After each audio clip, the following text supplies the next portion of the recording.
यह तब की बात है जब मैं सुनील फर्स्ट ईयर कॉलेज में पढ़ता था। जब मैं बंगलौर में अपने घर के बाहर अपने दोस्तों के साथ बात कर रहा था, तभी मैंने एक लड़की को देखा। वह दिखने में तो औसत ही थी, पर वह काफ़ी सुंदर थी। ना चाहते हुए भी उसकी तरफ मेरी नज़रें चली ही जा रही थीं। उस लड़की का नाम रागिनी था। वह हमारे एरिया में नई नई आई थी, क्योंकि वह हमारी पड़ोसी थी। तो मेरी और उसकी मुलाकात आंखों ही आंखों में हो जाती थी, पर हमने अभी तक कोई बात नहीं की थी। हम दोनों की मुलाकात अक्सर शाम को छत पर हुआ करती थी, और रविवार को तो मैं ज़्यादा समय छत और बालकनी पर ही रहता था, इस उम्मीद से कि रागिनी छत पर आएगी तो उसे मैं देख सकूंगा। वक्त ऐसे ही बीतता गया और मैं रागिनी की ओर आकर्षित होता गया। एक दिन मेरी माँ रागिनी की माँ से बात कर रही थी। उस दिन मैंने भी पहली बार रागिनी से बात की थी। कुछ मैंने अपने बारे में रागिनी को बताया और कुछ उसने अपने बारे में मुझे बताया था। इस तरह धीरे धीरे हमारी अच्छी दोस्ती हो गई थी। एक दिन रागिनी ने मुझसे ऐसे ही पूछ लिया कि तुम्हारी कोई गर्लफ्रेंड है? तो मैंने उसे बताया कि एक लड़की थी जो मुझे बहुत ही पसंद थी, पर उस लड़की ने मुझे धोखा दिया था। वो बस मेरा इस्तेमाल कर रही थी। उसने मेरा दिल तोड़ दिया था। इस पर रागिनी ने मुझे दिलासा दिया और कहा कि सब ठीक हो जाएगा। मैं बहुत खुश था कि मुझे रागिनी मिल गई थी जो मुझे समझती थी। और उस दिन के बाद मैं उस शाम के बारे में सोचने लगा कि क्या मैं जो रागिनी के लिए महसूस करता हूँ, वह रागिनी भी मेरे लिए क्या महसूस करती है या नहीं, या वह मुझे सिर्फ दोस्त के नज़रिए से देखती है। हमने एक साथ काफ़ी अच्छा वक्त बिताया था। मेरा रागिनी के घर भी आना जाना था। हम हमेशा ही साथ में रहते थे और यह तो निश्चित था वह मुझे अपना बेस्ट फ्रेंड मानती थी। लेकिन मैं गहराई से जानता था कि वह वास्तव में मेरे बारे में क्या महसूस करती है। एक दिन की बात है जब रागिनी के मॉम डैड किसी रिश्तेदार के यहाँ गए थे। उस दिन रागिनी और उसका छोटा भाई घर पर अकेले थे और मैं हिम्मत करके उस दिन रागिनी के घर चला गया। जब वह छत पर थी तो उस रात मैं उसे बताना चाहता था कि उसके लिए मेरे दिल में क्या है। उस रात मैं रागिनी के साथ बैठकर सितारों को देख रहा था और हमने खूब बातें की। उसके घर में डिनर तैयार करने में रागिनी की मदद की और फिर हमने साथ में डिनर किया, जो कि वह रात मेरे लिए बहुत ही खूबसूरत थी। मैंने रागिनी की आंखों में देखकर और उसकी बात सुनी कि उसका सपना क्या है। मैंने उससे यह बात जानने की कोशिश की, वह कैसे शादी करना चाहती है और कैसे अपना घर बसाना चाहती है। उस टाइम ऐसा लग रहा था कि मैं उससे अपने दिल की बात कह दूं, पर यह बहुत ही जल्दबाजी हो जाती तो मैंने नहीं कहा। मैं बस इतना कर सकता था कि उसे अपना सपना बताऊं और उससे ढेर सारी बातें करूं, पर मैं अपने दिल की बात नहीं कह सका और उससे अपने प्यार का बिना इजहार किए ही घर चला आया। मैंने उसे नहीं बताया कि मैं उसके लिए क्या महसूस कर रहा हूँ और उसके लिए वह क्या मायने रखती है मेरे लिए। मैंने कई बार इस बारे में उसे बताना चाहा, पर हिम्मत नहीं जुटा सका, क्योंकि डर था कहीं वह मुझे रिजेक्ट कर मुझसे दूर ना हो जाए। ग्रेजुएशन के बाद रागिनी आगे की पढ़ाई के लिए लंदन चली गई, जहां उसके ताऊजी रहते थे। मैं उसके लिए खुश था, लेकिन साथ ही उसे जाते हुए देखकर मैं बहुत ही दुखी था, क्योंकि मैंने उसे नहीं बता पाया था कि मैं उसे बहुत प्यार करता हूँ और उसके बिना अब मेरा दिल यहाँ नहीं लगेगा। मैंने रागिनी को जाने से पहले अंतिम बार उसे अलविदा, मेरी आंखें नम थीं। मेरा दिल अंदर ही अंदर रो रहा था और रागिनी को अंतिम बार अलविदा कहा। मेरा मन अब पढ़ाई में नहीं लग रहा था तो मैं अपने पिताजी के बिजनेस में हाथ बटाने लगा।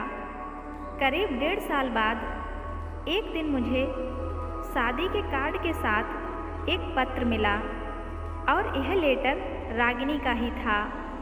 मैं हैरान था कि रागिनी इतनी जल्दी शादी कर रही है। वह तो स्टडी करने गई थी। मैं पूरी तरह टूटकर बिखर गया था। अब मैं जान गया था कि रागिनी अब कभी भी मेरी नहीं हो सकती है। मैं खुद को बहुत ही कोस रहा था। मैंने अपनी दिल की बातें उससे क्यों नहीं कही थी, पर किसी तरह से मैं उसकी शादी में गया क्योंकि मैं उसे मना नहीं कर सकता था। मैं दुल्हन बनी रागिनी से मिला और मुझे उससे एक बार फिर से प्यार हो गया। रागिनी को मैंने पहली बार इतनी खूबसूरत रूप में देखा था। वह बहुत ही सुंदर लग रही थी, पर ना जाने क्यों उसके चेहरे पर वो खुशी नहीं दिख रही थी। मैंने उस रात खुश रहने की कोशिश की, लेकिन मेरा दिल अंदर ही अंदर रो रहा था और मैं उसे किसी और का होते हुए देख रहा था। मैं खुश होने की कोशिश कर रहा था। मेरे अंदर मेरे दुख के आंसू थे। मैंने रागिनी और उसके होने वाले पति को बधाई दी और कुछ देर बस रागिनी को देखता रहा। शादी पूरी हुई तो मैं टूटा हुआ अपने घर के लिए निकल आया। मैं घर आया और बस यह भूलने की कोशिश की। रागिनी की शादी को साल बीत गए थे, लेकिन हम दोनों बात करते रहते थे फ़ोन से, एक दूसरे का हाल चाल पूछा करते थे। एक दिन मैंने रागिनी को मैसेज किया पर जवाब नहीं मिला। फिर कुछ दिन बाद मैंने कॉल किया, इसका भी कोई जवाब नहीं आया। मैं चिंतित हो रहा था कि उसने आज तक पहले कभी ऐसा नहीं किया था। मेरे जीवन में सब कुछ निराशाजनक और उदास लग रहा था। एक दिन मुझे एक अनजान ईमेल आया जिसमें कहा गया था, मुझसे उस जगह पर आकर मिलो जहां हम कॉलेज में मिलते थे, जहां हम चीज़ों के बारे में बातें करते थे, और नीचे रागिनी का नाम लिखा था। तो मैंने वहां जाकर उसे देखा। मैं उसे देखकर बहुत खुश था, लेकिन वह अंदर से टूटी हुई और उदास लग रही थी। वह मुझे देखते ही गले लगाकर रोने लगी। मैं समझ गया कुछ तो गलत हुआ है। फिर उसने मुझे अपने तलाक के बारे में बताया और उसने लंबे समय तक क्यों मैसेज और कॉल का जवाब नहीं दिया, इस बारे में भी बताया। उसने बात करते हुए खुद के आंसुओं को रोकने की कई बार नाकाम कोशिश की और अंत में मैं भी रो ही दिया। अंत में मैंने उसे अपने घर चलने को कहा क्योंकि उसकी फैमिली वहाँ से दूसरी जगह शिफ्ट हो चुकी थी। घर आकर रागिनी मेरी माँ से मिली और उनसे बातें की और पुराने समय को हम दोनों याद करने लगे। रागिनी के साथ जो भी हुआ था मैं उसके लिए बहुत दुखी था, पर अंदर से एक खुशी भी थी कि मेरी रागिनी आज फिर से मेरे साथ है। वक्त के साथ धीरे धीरे रागिनी भी दर्द से बाहर आ गई। फिर मैंने एक दिन सोच लिया कि अब तो मैं रागिनी से अपने दिल की बात बताकर ही रहूँगा, क्योंकि 5 दिन बाद उसका जन्मदिन था और मैं उसके जन्मदिन की तैयारी करने लगा, उसे सरप्राइज देने के लिए। एक दिन मुझे रागिनी के नंबर से फ़ोन आया, पर वह रागिनी की आवाज़ नहीं थी।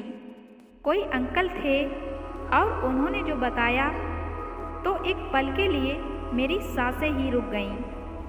उन्होंने कहा कि क्या आप रागिनी को जानते हो? तो मैंने कहा हाँ, मैं जानता हूँ। तो उन्होंने कहा कि रागिनी जी की एक कार एक्सीडेंट में डेथ हो गई है आप हॉस्पिटल आ जाइए और इनकी फैमिली को भी बता दीजिए। इनके फ़ोन से लास्ट कॉल आपको गया था, इसलिए मैंने कॉल आपको किया है।